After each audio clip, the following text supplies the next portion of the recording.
Development council Shri Raghunandan Singh वो भी वहाँ पहुँच चुके हैं। तो मैं प्लीज सभी से रिक्वेस्ट करूँगा कि इस फ्लैग शो का स्वागत करें।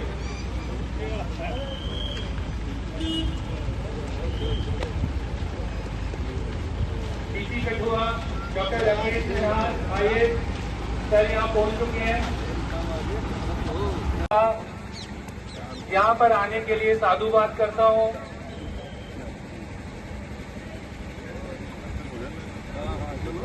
हमारे DDC काउंसलर हम सभी मेंबर्स का उनका भी स्वागत करते हैं। नैतिक सिद्धांतों को भी एकीकृत करता है। जैसे कहा गया है योगस्य चित्त वृत्ति निरोधः, चित्त की वृत्तियों को रोकना ही योग है।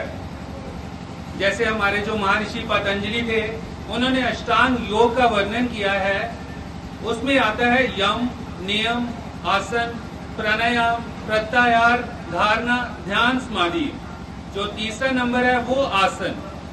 तो ये जो आसन है यही हमें समाधि तक लेके जाते हैं। समाधि मतलब मोक्ष।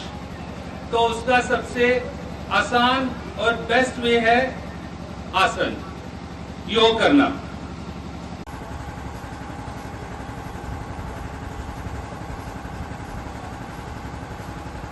सुख आसन की स्थिति में वापस आ जाएं। सुख आसन की स्थिति में वापस आ जाएं। सदा मन में सकारात्मक विचारों का संचार करता है।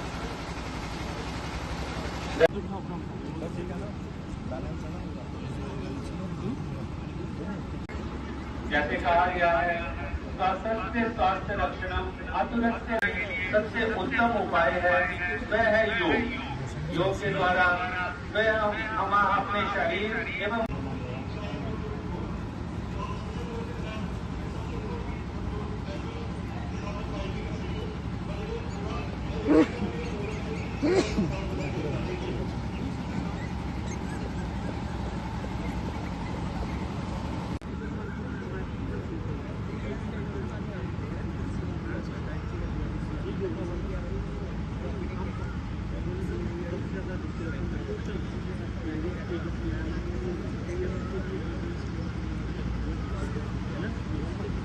योग शारीरिक, मानसिक, आध्यात्मिक और आत्मिक पहलुओं को एकीकृत करके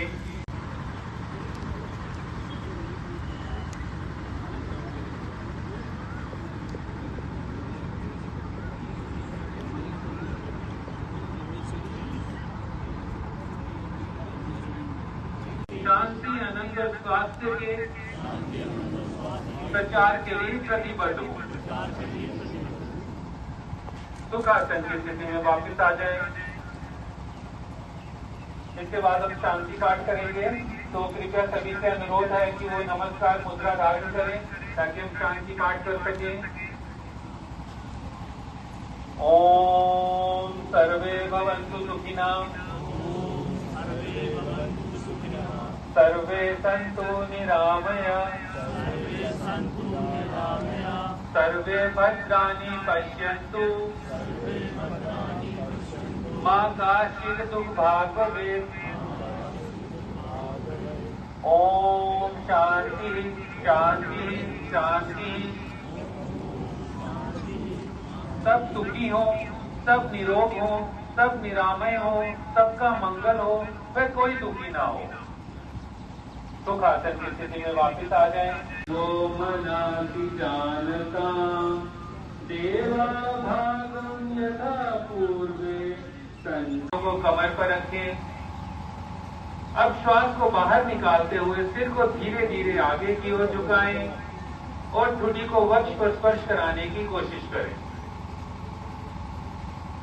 श्वास लेते हुए सिर को जितना पीछे ले जा सकते हो उतना पीछे ले जाएं।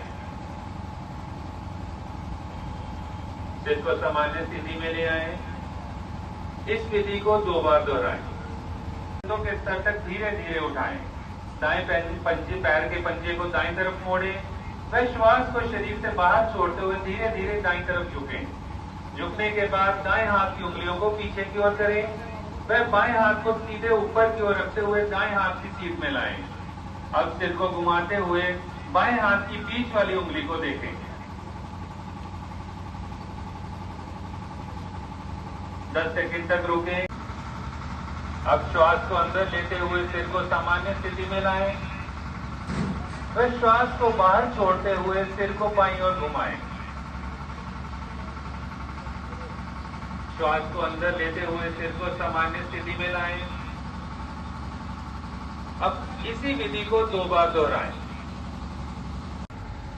ये एक चक्र हुआ, इस विधि को 2 बार दोहराएं।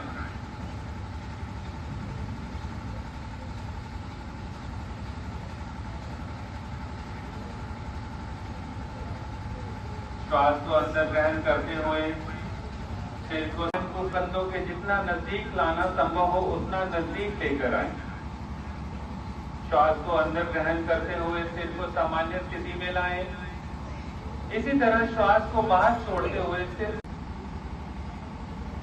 सामान्य स्थिति में वापस आ जाए। इसके बाद मैं सभी से अनुरोध करूंगा कि वो कृपया सभी अपने आगे की ओर झुकें और ठुड्डी को जमीन पर स्पर्श कराएं और सामने की ओर देखें। इस स्थिति में 10 से 30 सेकंड तक रुके रहें।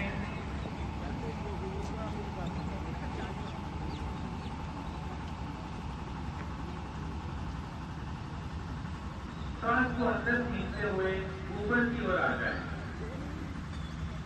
जोड़ों से दर्द से पीड़ित व्यक्ति कृपया इन आसनों का अभ्यास ना करें। पुनः दंडासन की स्थिति में आ जाए। वज्रासन में बैठे। अंगूठों को मिलाते हुए दोनों घुटनों को जितना कोहनी से मोड़ते हुए पीछे ले जाकर बाएं कंधे से नीचे की ओर रखें। इसी प्रकार बाएं हाथ का उपयोग करते हुए करें और अपनी हथेली को ऊपर ले जाकर दाएं कंधे के नीचे की ओर रखें। कुछ देर तक इसी स्थिति में रुके। सामान्य रूप से श्वास लेते रहें। रखें। सिर को दाएं एवं बाएं दिशा में अपने हाथों पर रखें। आंखें धीरे धीरे बंद कर लें। फिर पूरे शरीर को शिथिल छोड़ दें। ये स्थिति वज्रासन की स्थिति है। सभी प्रकार के आसनों के पश्चात शिथिलीकरण के लिए इस आसन का अभ्यास किया जाता है। इस आसन से शरीर को शिथिल करने में आसानी होती है। फिर केवल लेटकर किए जाने वाले आसनों का अभ्यास कर सकें। फिर विश्राम आसन की स्थिति में विश्राम करें। ये आसन शरीर के उदरीय गति हेतु लाभदायक है। वह हमारी आसन ये पीठ तक जीवा की तकलीफ से भी छुटकारा दिलाता है। ये हमारे लंग्स की कार्य क्षमता को भी बढ़ाता है। इसके उपरांत मैं सभी से अनुरोध करूंगा कि वो सभी कृपया पीठ के बल लेट जाएं।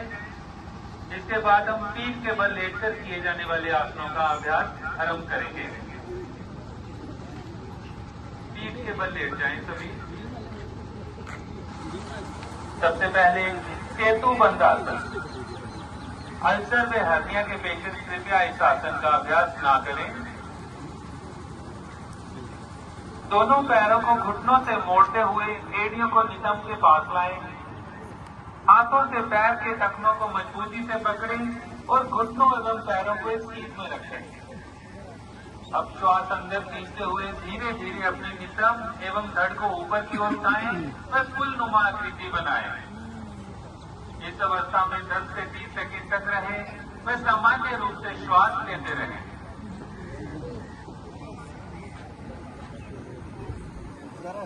श्वास बाहर छोड़ते हुए धीरे धीरे मूल अवस्था में वापस आए।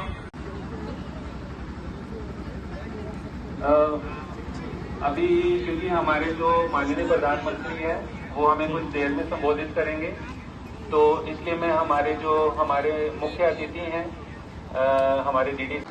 क्योंकि आपने सही कहा कि योग जो है पूरी दुनिया में जो है भारत की धरोहर बना रहा है। और ये बड़ा अच्छा किसने कहा है कि योग हमारे कर्मों में भी कुशलता लाता है। योग करने से शारीरिक तंदुरुस्ती तो आती है जैसे आपने बताया, उसके साथ साथ हमारा स्वाभिमान बढ़ता है, हम आत्मनिर्भर बनते हैं, हमारा मानसिक संतुलन अच्छा होता है। आज यहाँ पे बड़ी भारी मात्रा में पूरे इकट्ठे होकर सब निवासियों ने आके साथ में एक साथ यहाँ पे सुबह इकट्ठा हुए सब लोग 6 बजे से, और सब ने एक साथ इकट्ठे यहाँ पे आज जो है सबसे पहले कॉमन योगा प्रोटोकॉल किया, और अभी कुछ जो है मुश्किल आसन भी जो है यहाँ पे योगा इंस्ट्रक्टर उनको करा रहे हैं। तो मैं ये उम्मीद रखता हूँ कि आज की जो ये एक्सरसाइज हुई है इससे बहुत अपने जैसे देख रहे होंगे यहाँ पे बच्चे भी हैं, बूढ़े भी हैं, हर वर्ग के लोग यहाँ पे आए हैं, बहुत सारी बहनें भी यहाँ पे आई हैं। तो मेरा यही एक जो है विश्वास है कि आज लोग यहाँ से प्रेरित होकर जाएंगे और योग को अपनी आम जिंदगी में रोज का एक जो है अपना भाग बनाएंगे, और रोज योग करके कोई ना कोई फ़ायदा उससे जरूर। सब क्या देखते हैं योगा कितना ज़रूरी है लोगों के लिए, और जैसे डेली रूटीन में हम लोग सारे कार्य करते हैं, तो योगा का क्या मतलब है?